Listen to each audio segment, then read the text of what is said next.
Shalom, saudara yang terkasih di dalam nama Tuhan Yesus. Apa kabarnya pada hari ini? Saya berharap saudara dalam keadaan sehat sempurna, penuh sukacita dan tetap dalam perlindungan Tuhan yang sempurna. Kembali bersama dengan saya Yulistari Malau dari channel Khotbah Pendeta.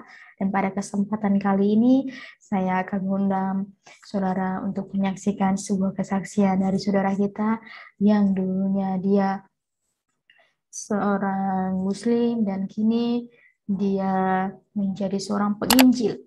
Dan awal mulanya dia ingin masuk ke pesantren, tetapi rancangan Tuhan sungguh indah dan dia malah masuk menjadi sekolah Alkitab.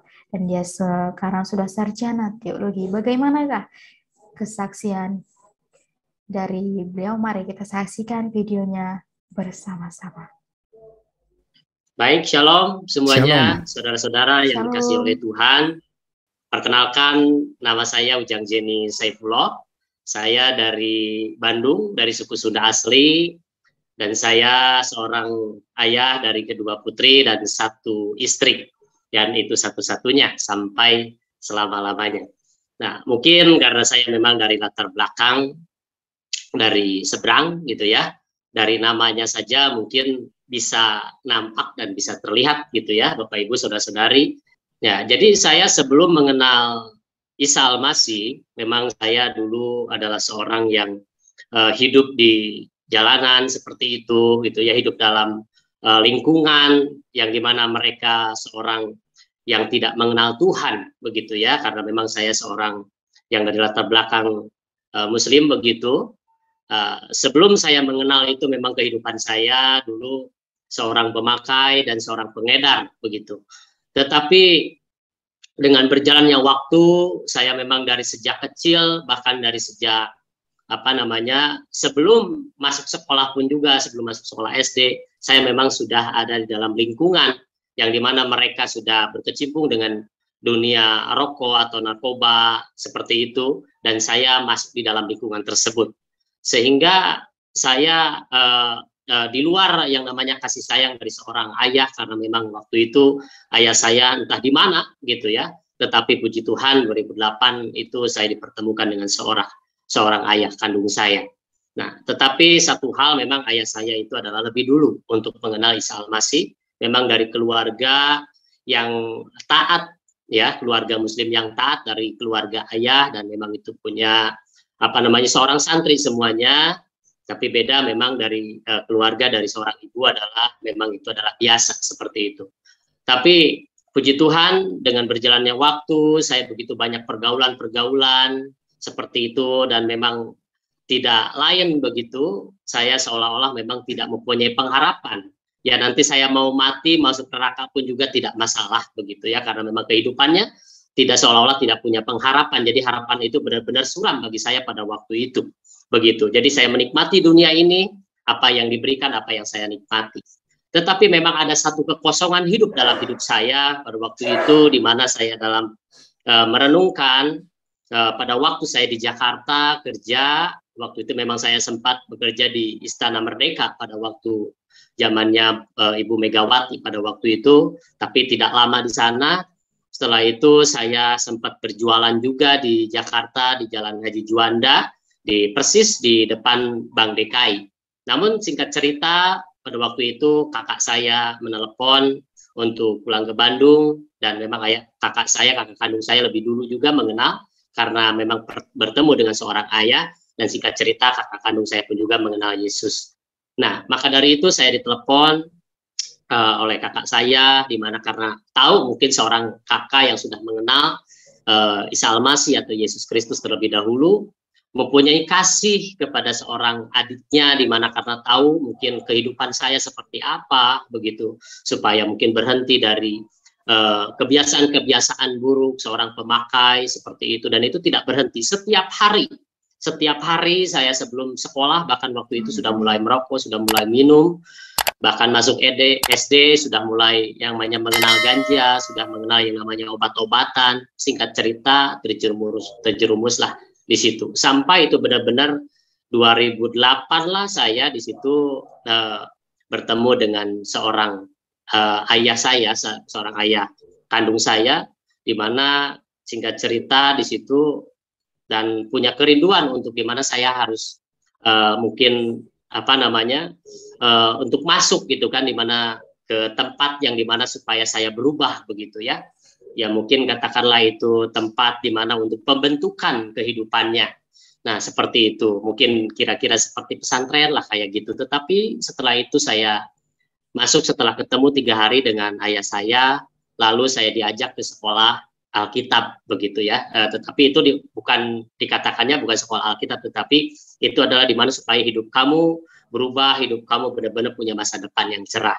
Tetapi setelah saya masuk ke sana, ternyata bukan seperti ya pesantren begitu, tetapi ternyata itu adalah sekolah Alkitab, di mana di dinding sana ada gambar Yesus dan sebagainya begitu. Dan memang pada waktu itu saya menolak, awalnya saya menolak dan saya berontak, kenapa saya jadi seperti, lebih baik saya sengsara daripada saya masuk Kristen dan saya masuk neraka begitu. Nah singkat cerita, tetapi akhirnya saya masuk, saya mencoba di situ, mencoba, tetapi saya jatuh bangun, ya jatuh sakit di situ, dan saya terjadi pemberontakan dan berantem dengan orang-orang yang ada di kampus pada waktu itu di salah satu sekolah Alkitab di Bandung. Namun pada akhirnya saya karena jatuh sakit di situ dan saya tidak betah di situ, prosesnya luar biasa, dan akhirnya saya pulang, saya cerita di sana.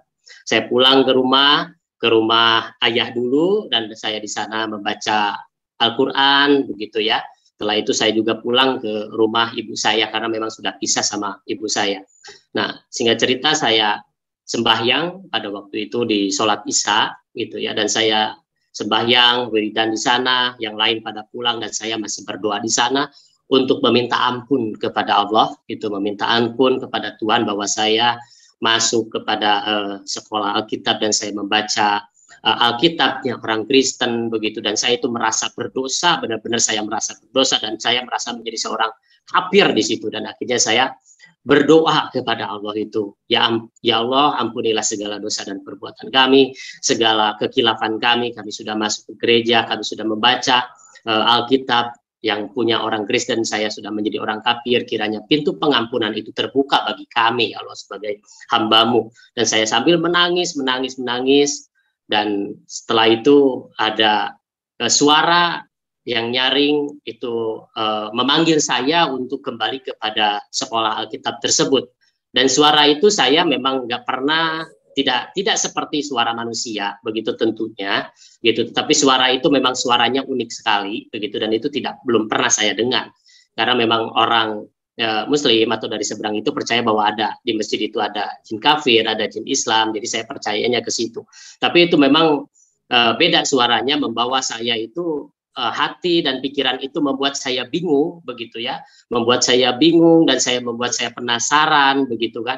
Jadi terombang-ambinglah saya di situ, penuh dengan kegelisahan hati saya, dan akhirnya singkat cerita saya pulang ke rumah di situ, dan itu masih penasaran, di mana di jalan ada teman-teman yang nanya kepada saya, tetapi saya tidak nyautin karena seperti orang gila seperti itu, karena entah kenapa hati dan pikiran saya penuh dengan kegelisahan seperti itu. Dan dengan penasaran saya terus merenung terus di situ. Nah, pada akhirnya saya tidak bisa tidur, sebenarnya di sana tidak bisa tidur. Singkat cerita mungkin kurang lebih sekitar pukul 1 atau setengah 2 di sana saya rebahan sebentar, memejamkan mata begitu sambil merenung. Tetapi di situ seperti memang dibilang mimpi, tidak mimpi, dibilang mimpi juga aneh dan unik sekali gitu ya. Dan itu seperti, ini katakan saya seperti karena ini pengalaman pribadi saya ya saudara-saudara ya, ini karena ini pengalaman pribadi saya, di mana pada waktu itu di dalam seperti mimpi itu atap itu terbuka tengah malam itu, atap itu terbuka dan di situ datang seorang yang berjubah dan memberikan tongkat kepada saya itu. Seorang yang berjubah putih dan dia memberikan tongkat dan suruh memegang tongkat tersebut. Dan suruh mengikut dan pegang erat dengan kencang-kencang dan jangan engkau lepaskan, dia berkata seperti itu.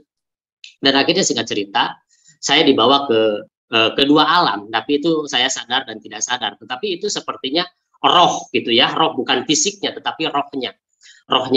Nah maka dari itu roh saya itu seperti benar-benar melayang di sana, dan saya melihat di mana saya dapat melihat dalam roh itu, melihat fisik saya di bawah gitu kan, dikira saya itu memang mati begitu saja. Nah, Akhirnya saya dibawa ke dua alam, di mana itu alam itu adalah alam yang terang, dan itu alam yang benar-benar tanah lapang begitu, ya, tidak ada pohon, tidak ada apa-apa, jadi tidak benar-benar itu alam alam yang terang itu tidak ada apa-apa di sana. Jadi semua sejauh mata memandang aja begitu. Tetapi di situ memang ada tahta gitu ya, ada tahta di sana. Nah, di mana tahta itu seperti ada lingkaran bulat begitu, di mana di situ ada kursi gitu ya, seperti kursi kerajaan seperti itu. Tapi memang tidak ada orang di sana, tidak ada orang, hanya satu pribadi itu. Setelah itulah, inilah tempatku di mana aku berada sekarang. Jika engkau mau mengikut aku, inilah tempat di mana engkau pun juga akan bersama-sama dengan aku.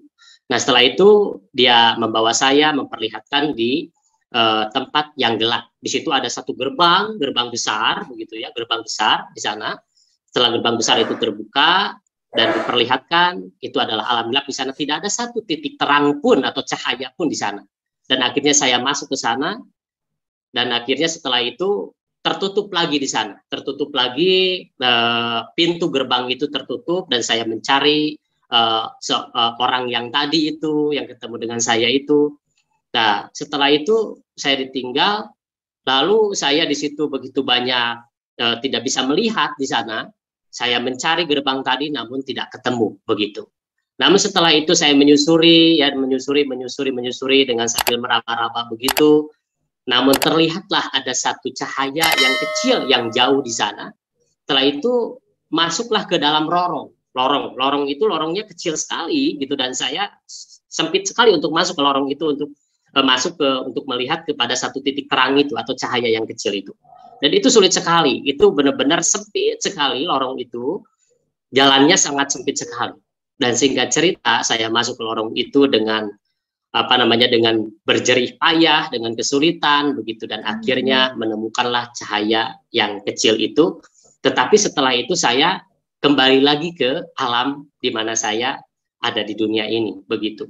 Nah, setelah itu saya merenung kembali bahwa siapakah sebenarnya yang tadi itu, dan saya benar-benar belum sepenuhnya percaya bahwa itu adalah Isa Al-Masih gitu, dan saya juga tidak bisa mengatakan bahwa itu adalah Isa Al-Masih pada waktu itu gitu, tapi saya percaya pada waktu dia menunjukkan bahwa peganglah tongkat ini dan peganglah, jangan lepaskan, dan peganglah erat-erat. Nah, maka dari itu, tapi dia menunjukkan bahwa inilah tempatku, di mana engkau pun juga nanti suatu saat akan ada di tempat ini, kalau engkau memilih tempat ini. Jadi seperti itu. Sehingga cerita, keesokan harinya saya tidak lama setelah mendengar suara itu dan saya diperlihatkan dengan dua alam itu, saya kembali lagi ke sekolah Alkitab itu. Tetapi saya tidak betah di sana, malah prosesnya semakin hebat gitu ya. Bertengkar terus di sana, dan saya itu masih belum berubah. Itu masih belum berubah, saya masih merokok, masih mabuk gitu ya, beli minuman, cari ganja dan sebagainya seperti itu. Dan akhirnya saya tidak betah, kembali lagi saya kepada ayah saya di sana bahwa saya tidak betah. Namun setelah itu kembali lagi ke sekolah Alkitab. Namun setelah itu tuh di situ saya jatuh sakit karena memang saya punya penyakit lambung, ya, asam lambung, punya penyakit paru-paru, punya penyakit tipes, dan itu memang tak kunjung sembuh penyakit itu. Namun suatu ketika di sekolah Alkitab itu kata rektor tersebut, kalau engkau mau sembuh, kalau kamu mau sembuh dari penyakit, kamu puasa 3 hari 3 malam, tidak makan, tidak minum. Benar-benar itu full. 3 hari 3 malam itu tidak makan, tidak minum, semua itu benar-benar 3 hari 3 malam saya alami. Tapi saya waktu itu saya menolak, karena saya waktu puasa 1 bulan penuh pun juga itu masih ada makan, ada minum, ada waktunya. Tapi ini 3 hari 3 malam tidak makan, tidak minum. Dan rektor saya mengatakan seperti ini, percayalah bahwa ada satu pribadi yang sanggup memulihkan, menyembuhkan, mengangkat segala penyakit kamu, yaitu Isa Al-Masih. Nah, maka dari itu saya tidak langsung respon, dan saya berkata, aduh om, nggak mau saya, kalau puasa 3 hari 3 malam, saya nanti mati, saya masih pengen hidup begitu. Saya masih pengen hidup dan saya tidak mau mati konyol seperti ini. Kalau engkau percaya, punya iman, percayalah, pasti akan sembuh gitu. Nah, singkat cerita di situ saya meyakini dan saya ambil itu karena saya pengen sembuh dari penyakit ini, di mana saya sakit di sana 2 minggu, pertama parah, dan memang harusnya dioperasi. Itu asam lambung saya ini, usus saya ini yang sudah kronis, sebenarnya sudah kronis, dan hampir-hampir, dan badan saya, mata saya pun cekong banget gitu kan, dan tangan saya kecil sekali begitu ya, kecil sekali.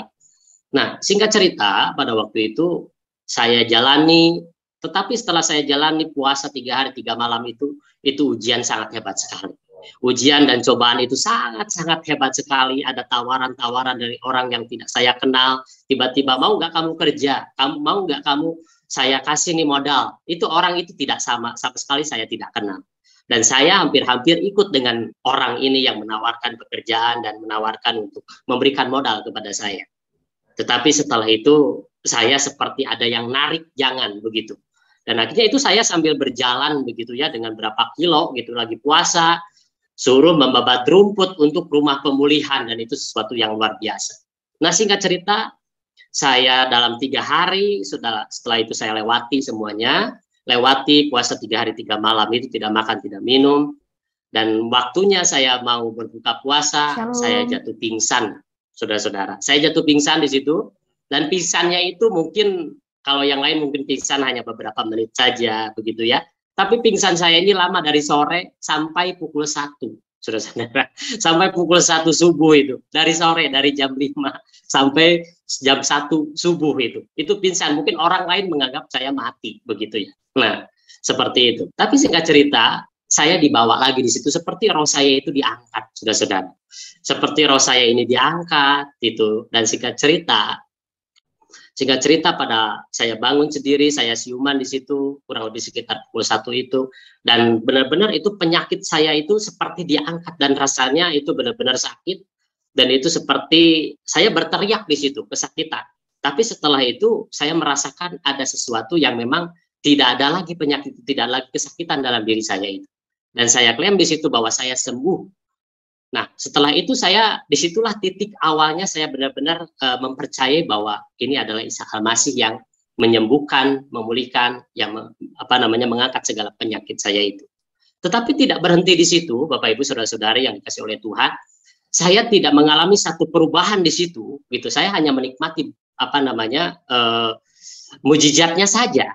Itu tidak terjadi perubahan dalam hidup saya, dan iman saya, keyakinan saya belum sepenuhnya arah kepada Isa Al-Masih atau Yesus Kristus. Saya masih hidup di dalam dunia seperti ya pemakai-pemakai begitu. Saya masih memakai gitu ya. Itu masih memakai saya. Nah, tetapi singkat cerita setelah itu ayah saya datang gitu ya, dan pada waktu itu ada baptisan massal begitu, dan saya ikut di sana. Baptisan massal itu 2008, masih 2008.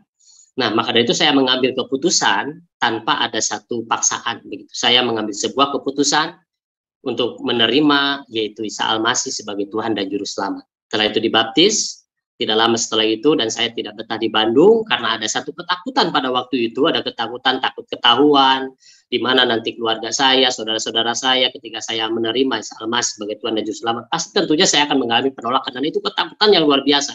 Sehingga itu saya terjadi bohong kepada saudara-saudara saya, kepada orang tua saya, begitu ya. Kepada teman-teman saya banyak berbohong karena mengiring Tuhan, dan itu adalah satu dosa yang pada waktu saya lakukan karena ketakutan itu. Saya tidak terus terang gitu karena ketakutan.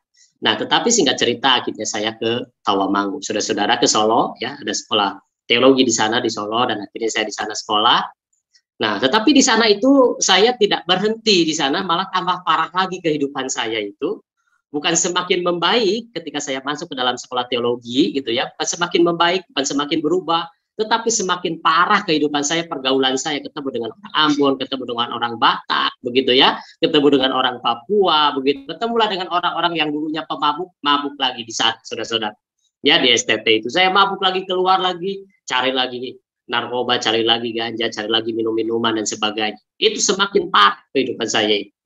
Nah, tetapi setelah itu ada praktek lah, dan saya praktek lah di Semarang, di sebuah gereja lokal di sana. Nah, singkat cerita, di sanalah titik balik di mana saya benar-benar meninggalkan semua dan melepaskan kebiasaan-kebiasaan buruk, dan itu memang tidak mudah karena jatuh bangun, dan jatuh bangun. Tetapi ketika saya berkomitmen, itu perlombaan, ujian, godaan itu semakin hebat sekali. Itu tawaran demi tawaran itu semakin hebat. Tetapi saya terus berjuang bahwa saya harus berhenti. Saya terus berkomitmen walaupun itu mengalami kegagalan dan kegagalan terus. Tetapi saya tidak pernah berhenti di situ. Saya terus mencoba. Dan akhirnya saya mohon kepada Tuhan, Tuhan mampukan kami. Kuatkan kami, berikan kami kekuatan dan kemampuan agar kami tidak lagi jatuh ke dalam dosa yang sama, ke dalam lubang yang sama. Dan singkat cerita, saya berhentilah di situ dan saya bergaul dengan orang-orang yang memang tidak merokok, tidak mabuk di situ, dan akhirnya ada dalam komunitas iman di situ.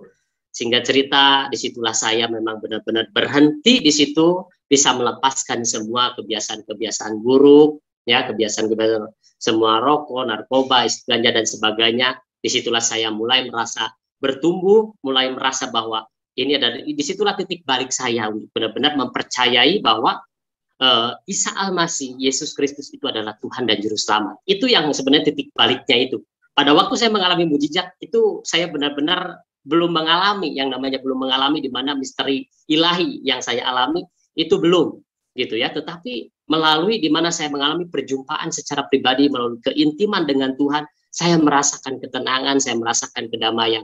Dan akhirnya saya di situ merasakan ada satu kepuasan pribadi gitu. Bahwa ketika saya datang kepada Tuhan, wah ternyata hanya Engkaulah satu-satunya kepuasan hidup saya. Engkaulah satu-satunya yang dapat, di mana adalah satu-satunya pelabuhan dalam kehidupan saya. Tidak ada jalan lain selain daripada jalan yang telah diberikan untuk saya di situ. Nah, maka dari itu, tetapi satu hal, saya bukan karena kekuatan dan gagah saya, tetapi kalau bukan Tuhan yang menarik saya, gitu kan. Maka dari itu ada satu ayat yang mengatakan di dalam Injil Yohanes pasal 6 mengatakan bahwa tidak ada seorang pun yang dapat datang kepadaku jikalau ia tidak ditarik oleh Bapa yang mengutus aku, dan ia akan kubangkitkan pada akhir zaman. Jadi kalau bukan Bapa yang menarik saya, itu siapa lagi? Siapapun itu. Tetapi kalau itu adalah satu anugerah Tuhan, itu adalah satu yang dimana Tuhan yang menarik saya. Ya, saya pulau itu artinya adalah pedangnya Allah, gitu kan, atau alatnya Tuhan kalau di kita itu ya. Saya pulau itu adalah pedangnya Allah. Dan itu memang Tuhan punya rencana yang indah bagi saya. Sungguh luar biasa kesaksian dari saudara kita ini, saudara. Sekiranya melalui kesaksiannya iman kita semakin dikuatkan, semakin diteguhkan, dan kita semakin mengenal akan kebaikan Tuhan. Dan Tuhan tidak memandang latar belakang kita, dan Tuhan bisa pakai siapa saja untuk membangkitkan keimanan kita dan membawa kita kepada jalan yang benar. Tetap menjadi pelaku-pelaku firman Tuhan dan tetaplah setia dalam melakukan segala firman-Nya. Dan cukup sekian kesaksian pada hari ini bersama dengan saya Yulis Tarimalau dari channel Khotbah Pendeta. Tuhan Yesus memberkati. Shalom.